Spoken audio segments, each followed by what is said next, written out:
Alright, time for this week's video. Having to find a convenient place to record today. Obviously, going and doing it in the backyard isn't going to work today because it rains on and off today in Alabama. And when it rains, it is raining. On the way home today, driving past some of the fields, it was like the fields were now lakes. That is how much it is raining. This is probably going to be a shorter video. Not feeling over well today, so I'm going to keep it short. But I still want to get a video out because I told myself I was going to get one out every week.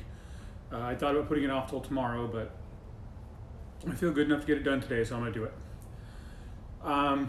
There's not a lot to say about this video anyways. This video is about tracking. I mentioned on my weekly weigh-in how my weight had gone down 5.6 pounds.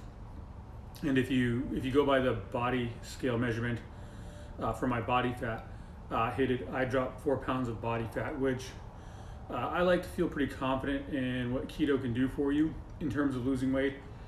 But I think 4 pounds in 1 week is highly unlikely, which means the scale probably is not measuring accurately.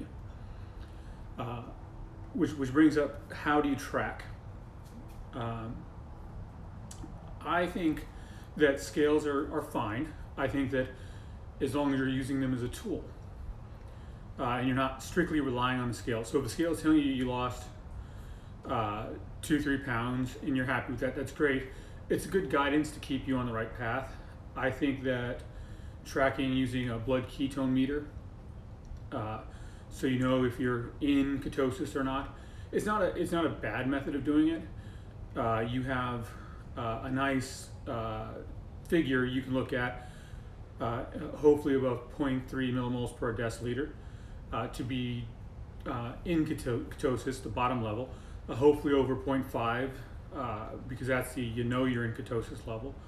And then of course the higher it gets, the better it gets, up until a certain point when you start looking at ketoacidosis, which is not good, but not a real possibility if you're following the healthy provisions of a proper keto diet.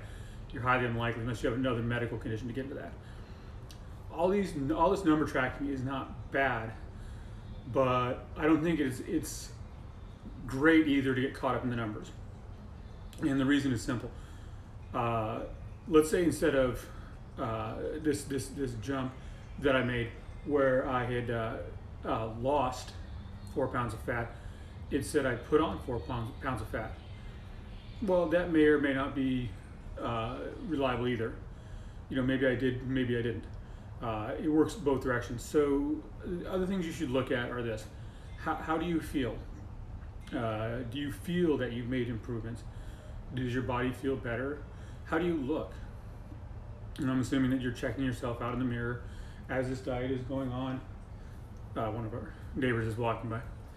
As the diet is going on, I'm assuming you're checking yourself out in the mirror. Do you look like you're losing weight? Are you seeing more muscle definition? Do you feel stronger? When you go to exercise, is it easier? I think these are great ways to track. Are your clothes looser?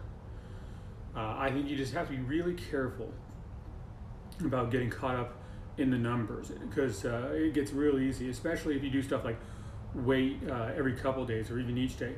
I mean, there could be numbers of reasons that have nothing to do with how properly you're following, how good a job you're doing. That might, if you're weighing in daily, that might explain why your number went way up or way down. It's just bad to get caught up in the numbers.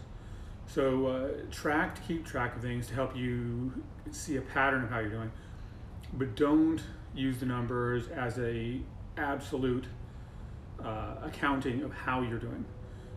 Factor in the other things. If you're like right now with the shirt I'm wearing, I just found this in my closet too, by the way. I worked a little while at the Telluride Airport, and I got a t-shirt out of it. This was a 2X t-shirt. At the time I got it, 2X was the largest t-shirt they had, and it was substantially smaller than I could wear. I couldn't even put it on to see how much it didn't fit. But now, it's not a perfect fit. It's compared to how I normally wear my t-shirts, it's a little snug, but it fits.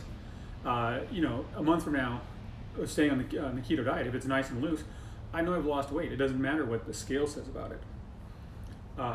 If the size 46 pants I wear get loose and I have to go down to size 44, I've lost weight. It doesn't matter what a scale says. So keep these what would often historically be considered unreliable sources because they're subjective. Keep them in mind. You know, if you're feeling better, you're feeling healthier, you're doing good. If you're exercising longer and you're exercising easier, you're doing good. If you see muscle definition where you didn't, you're doing good. Don't get caught up in numbers. So with that, I'm going to go ahead and wrap this video up for the week. I hope you're having a great week. I'm having a pretty good week. Like I said, a little under weather because the weather around here keeps changing and it doesn't do well for my sinuses, unfortunately. But on the whole, pretty good. So I hope you're having a great week. I will see you in a week. If you liked the video, leave a like. If you would like to follow the journey, subscribe and click the notification bell to keep immediately notified when I post videos. Leave a comment with what you thought about the video, whether you have improvements, suggestions, or things I can do better, and just let me know. With that, I'm going to wrap this up, and you have a great week and peace.